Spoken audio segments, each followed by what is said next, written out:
So we got some new data on how the wealthy are managing and maybe even spending some of their money.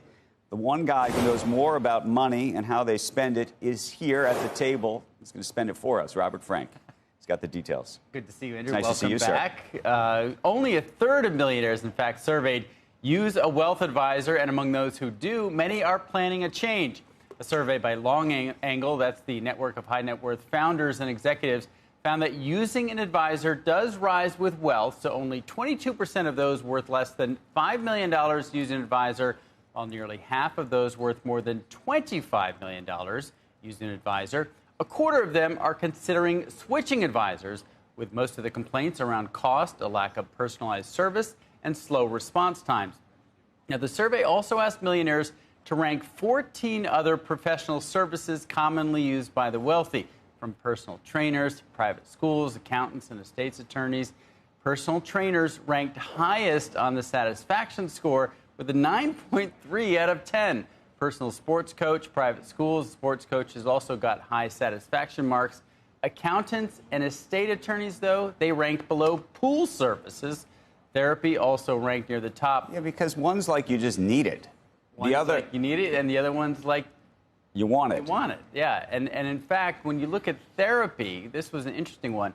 Millionaires under 40 were 3 times as likely to use a therapist than those over 50. Now, that's just generational, isn't it? It's absolutely generational. Emotional health being a much more important issue for this group. You can find all the numbers and how much the wealthy are paying per year for all of these services. That was really interesting. Look at how much they spend on private schools, private trainers, all that stuff.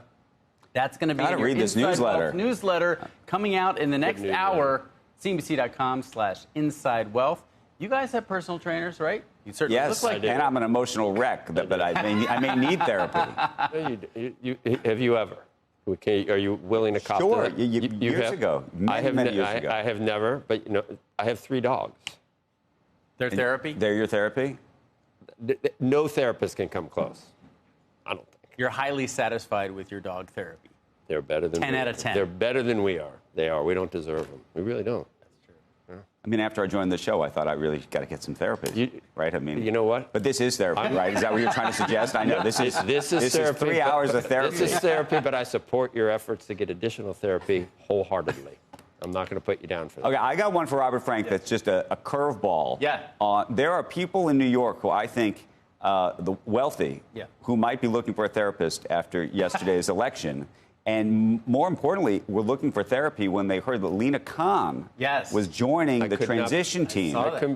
Which just goes to show you, looking back at the Biden administration, I mean, she had a very important job and we had her on all the time and hung on. I think we should have her back and talk about what's going to happen in New York City. But let's just know. Okay, so as long as we know, what I mean, she is a no, but that's what I'm saying. And she was running a very important department in the Biden administration. Well, no, I wonder what it portends for business in New York. It was funny. It's great for business. It's awesome. A number of business leaders in New York reached out to me yesterday. I was traveling back from London, and it wasn't even the election result itself. It was when this Lina Khan announcement was made. Right.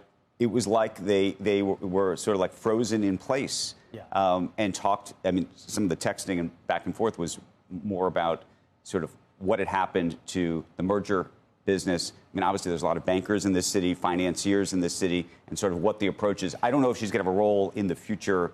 What can she do, though? I mean, the future group or not? What my question was, this appears to nationalize a city mayoral staff, right? Instead of saying we're going to operate the city as good managers, which is what the mayor's job is, it somehow makes it seem like we're going to be a platform for some national ideological I don't know. I mean, I was also surprised by that there were so many people from the de Blasio administration, of all things, and they were pointing to that as if, given that they have quote-unquote experience. But the truth is, I think most New Yorkers, no matter what your politics, did not think that was a golden era.